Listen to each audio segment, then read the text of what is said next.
फैसल रहमान ने यहाँ के चुनाव लड़ा था तो डेफिनेटली यहाँ के लोगों का अपने आप को एक अपमानित फील कर रहे हैं, एक ठगा सा महसूस कर रहा है। जो जिम्मेदारी है उसको ईमानदारी पूर्वक निभाना चाहिए और लोकतंत्र के जो हाथ है ना उसको मजबूत जरूर करना। लेकिन ऐसी भी क्या समझिए कि सिचुएशन या स्थिति ऐसी भी क्या आ गई है, उनके छोटे वाले भाई भी तो डॉक्टर हैं, वो भी केयर कर सकते हैं। कल राज्यसभा चुनाव के बाद बिहार में एक अलग सियासी गर्मी चल चुकी है। कल राज्यसभा चुनाव में महागठबंधन के 4 विधायक वोट देने नहीं पहुंचे, जिसमें से तेजस्वी यादव के सबसे करीबी रहे ढाका के विधायक फैसल रहमान साहब भी वोट देने नहीं पहुंचे।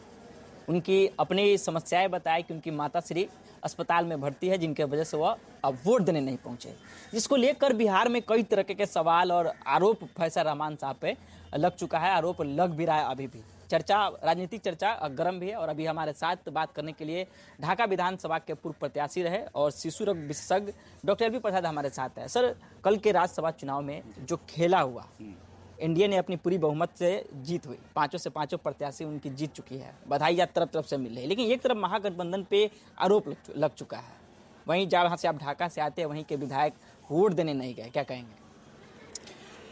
देखिए, क्षेत्र के जनता के इच्छा शक्ति के अनुरूप तो हमारे माननीय विधायक फैसल रहमान जी खड़े नहीं उतरे, जैसा लोगों में चर्चाएं हो रही है। जिस नीति और सिद्धांत से राजद और फैसल रहमान ने यहाँ के चुनाव लड़ा था तो डेफिनेटली यहाँ के लोगों का अपने आप को एक अपमानित फील कर रहे हैं, एक ठगा सा महसूस कर रहा है। देखिए, लोकतंत्र में तो वोटिंग राइट से और ये जो राज्यसभा का चुनाव था इसमें तो हर एक विधायक को वोट देना चाहिए। एक लोकतंत्र की मर्यादा है और लोकतांत्रिक और संवैधानिक व्यवस्था के अनुरूप हर एक विधायक का एक कर्तव्य होता है कि राज्यसभा के चुनाव में वोट जरूर डालें। क्या लगता है आपको, क्या मजबूरी रही होगी फैसल रहमान के साथ? मजबूरी या कोई लालच या कोई डर, क्या लगता है? देखिए, इन सब विषय पे तो मुझे बहुत ज़्यादा जानकारी नहीं है। जो लोकतांत्रिक व्यवस्था में जो बातें होनी चाहिए कि वोट डालना है, अब इसमें क्या बात है कि उन्होंने मतों का अपना प्रयोग नहीं किया, ये बहुत हमारे लिए भी बहुत चिंतन का विषय है कि आखिर क्या स्थिति परिस्थिति आ गई।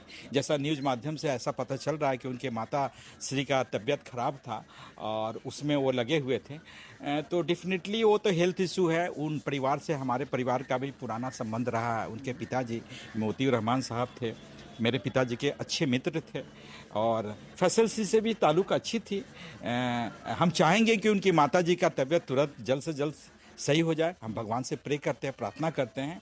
लेकिन ऐसी भी क्या समझिए कि सिचुएशन या स्थिति ऐसी भी क्या आ गई है, उनके छोटे वाले भाई भी तो डॉक्टर हैं, वो भी केयर कर सकते थे। कम से कम देखिए, राज्यसभा चुनाव में विधायक जितने भी हैं सबको अपने वोट्स का प्रयोग करना चाहिए। अगर प्रयोग नहीं करते हैं तो समझिए कि लोकतांत्रिक व्यवस्था का अपमान है। अब अपमानित मानते हैं? बिल्कुल अपमानित मानते हैं उन्हें किसी न किसी रूप में। अब देखिए, पर्सनल प्रॉब्लम बता रहे हैं, क्यों नहीं आ पाए, इस विषय पे तो हम कुछ कमेंट्स नहीं कर सकते हैं। उनके माँ का तबीयत का इशू है, सवाल है, लेकिन करना चाहिए। अब सिचुएशन ऐसा भी विकट परिस्थिति क्या आती है, उसको हैंडल किया जा सकता है। जब आईसीयू में कोई पेशेंट बीमार हैं, ऑलरेडी छोटे भाई देख रहे हैं, बहुत सारे फैमिली मेम्बर्स हैं, वेल विशर्स हैं, सब लोग लगे रहते हैं। लेकिन इसमें आकर के किसी तरह से अपना समय को एडजस्ट कर करके वो अपना वोटिंग कर सकते थे। एक तरफ आप कह रहे हैं उनकी माताजी का तबीयत खराब था, उस सिचुएशन में हम टिप्पणी नहीं करना चाहेंगे, लेकिन एक तरफ भाजपा के विधायक रहे सतीश यादव जी, उनके भी पिताजी वेंटिलेटर पे पड़े हुए हैं, लेकिन उस सिचुएशन में भी सतीश यादव ने अपनी राज्यसभा का वोट डालने गया। नहीं, वही बात तो मैं वही कर रहा हूँ ना। बात कर रहा हूँ कि इस स्थिति को हैंडल किया जा सकता था। इस विकट परिस्थिति में भी अब वही बता रहे हैं कि इस लोकतंत्र की मर्यादा का सवाल है। हाँ, अगर राज्यसभा चुनाव में अगर एक विधायक वोट्स का प्रयोग नहीं कर रहा है तो डेफिनेटली ये बहुत ही दुखद बात है। किसी न किसी रूप में ये वोट्स करने चाहिए और सिचुएशन जो है स्वास्थ्य संबंधी है, ये हैंडल किया जा सकता था आराम से। छोटे भाई, मैं बता रहा था ना कि छोटे भाई भी डॉक्टर हैं और सारे फैमिली वेल विशर्स तो हैं ही, और उसमें कितना समय लगता है, एक दिन जा कर के वोट्स करना है। फिर अब तो जैसा कि है सारे विधायक और जितने भी हैं सब लोग को तो फैसिलिटीज़ भी काफ़ी मिली हुई है और लोग आराम से जा सकते हैं। रैपिड ट्रांसपोर्ट सुविधा है ही है, बाई एयर जा सकते हैं, बाई राजधानी ट्रेन जा सकते हैं। लोग जाते हैं, दिल्ली कोई बड़ी दूर नहीं है, जा कर के फिर आकर के फिर सिचुएशन को कर सकते थे दोनों। तो ये तो उनके पर्सनल माता जी के हेल्थ का सवाल है, वो क्यों नहीं आए, क्यों डिसीजन किए, उनका पर्सनल बात है। इस पर मैं ज़्यादा टिप्पणी नहीं। ढाका से है, ढाका की सब गतिविधियों को आप जान रहे हैं, राजनीतिक गतिविधि को भी जान रहे हैं। ढाका का जो चुनाव 178 का फासला रहा उसको भी समझ रहे हैं। लोग कह रहे हैं कि फैसल रहमान को डर था कि ढाका में फिर से दोबारा चुनाव न हो जाए, इसीलिए अप्रत्यक्ष रूप से फैसल रहमान इंडिया का समर्थन कर दिया।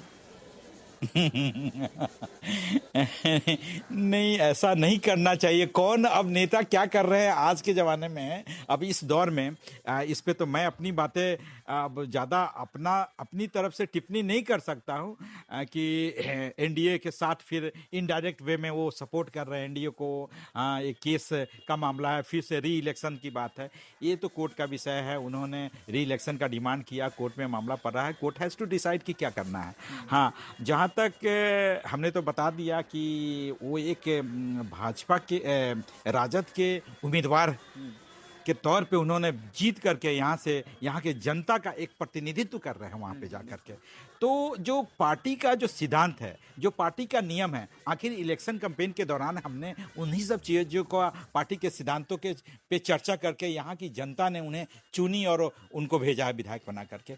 और इस प्रक्रिया में राज्यसभा चुनाव में तो वोट्स का जहाँ तक अधिकार जरूर देना चाहिए, लापरवाही नहीं बरतनी चाहिए। लेकिन अब सिचुएशंस उनके साथ क्या थी इस पे हम नहीं बता सकते।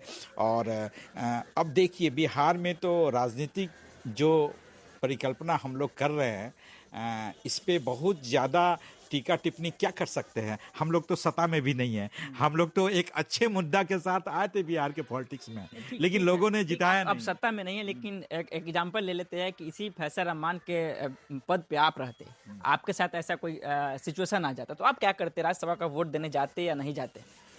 देखिए, बिल्कुल जाते हैं। लोकतांत्रिक और संवैधानिक व्यवस्था के तहत एक बहुत ही इस एक कहते हैं ना कि एक अपनी जो जिम्मेदारी है उसको ईमानदारी पूर्वक निभाना चाहिए और लोकतंत्र के जो हाथ है ना उसको मजबूत जरूर करना चाहिए। यही तो हमारी लोकतांत्रिक खूबसूरती है। कल जो नतीजा आया उसके बाद से तेजस्वी यादव मीडिया को संबोधित करते हुए उन्होंने कहा कि एनडीए का जो दल है, भाजपा एक जो दल है, हमेशा से तंत्र मशीनरी का इस्तेमाल करती है।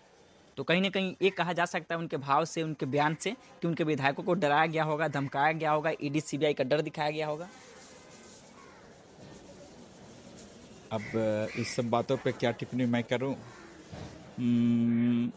अभी हो सकता है, इस तरह की चीज़ें हो सकती है, लेकिन मुझे इसके बारे में कोई जो अपने जो सूत्र है, हमारे पार्टी की जो सूत्र है, इन सब चीज़ों पे कोई मतलब नहीं बनता है कि मैं कुछ बताऊं आपको। हाँ, लेकिन कल जो राज्यसभा का चुनाव हुआ, नतीजे सामने, उसको किस रूप में देखते हैं?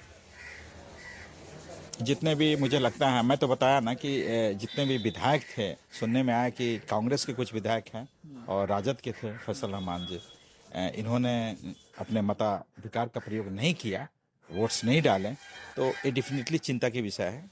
हाँ, हम किसी भी दल के हो, अपना जो लोकतांत्रिक व्यवस्था के तहत जो भी हमारा जो राइट्स है उसका एक्सरसाइज जरूर होना चाहिए। उन चारों विधायकों को अपना संवैधानिक और राजनीतिक कर्तव्य निभाना चाहिए, बिल्कुल निभाना चाहिए। लेकिन उन्होंने नहीं निभाया। इस बात का मैं लोगों से, देखिए लोग जो है, लोगों में काफी आक्रोश है। ढाका के लोगों में, ढाका के लोग में आक्रोश तो रहेगा ही ना। हाँ, चूंकि वो तो सारे जनता को रिप्रेजेंट कर रहे हैं ना, और जिस सिद्धांत के तहत उन्होंने जीत करके यहाँ गए थे, और जिस नीति और सिद्धांत की बात होती है, तो वो भी अपमानित फील कर रहे हैं अपने आप को। एक लग रहा है कि यहाँ की जनता अपने आप को ठगा सा महसूस कर रहा है। तो डेफिनेटली एक अच्छी चीज़ें नहीं है। लोकतांत्रिक व्यवस्था के तहत अपने मत का प्रयोग फैसल रहमान, माननीय विधायक फैसल रहमान जी को जरूर करना चाहिए। धन्यवाद सर। देखिए, हमारे साथ डॉक्टर एलबी प्रसाद जी थे, जो कल राज्यसभा चुनाव हुए उसके नतीजे आए, जिसके बाद तेजस्वी यादव काफी आक्रामक मूड में थे। उन्होंने कहा कि एनडीए दल के लोग हमेशा यंत्र तंत्र और मशीनरी का इस्तेमाल करते हैं। जिस तरीके से महागठबंधन के 4 विधायकों पर 4 विधायक एब्सेंट थे, वोट देने नहीं गए, उन पर कई तरीके के आरोप लग रहे हैं, वो सवालों के घेरे में। बाकी आप क्या सोचते हैं, अपना राय कमेंट बॉक्स में जरूर लिखेगा। धन्यवाद।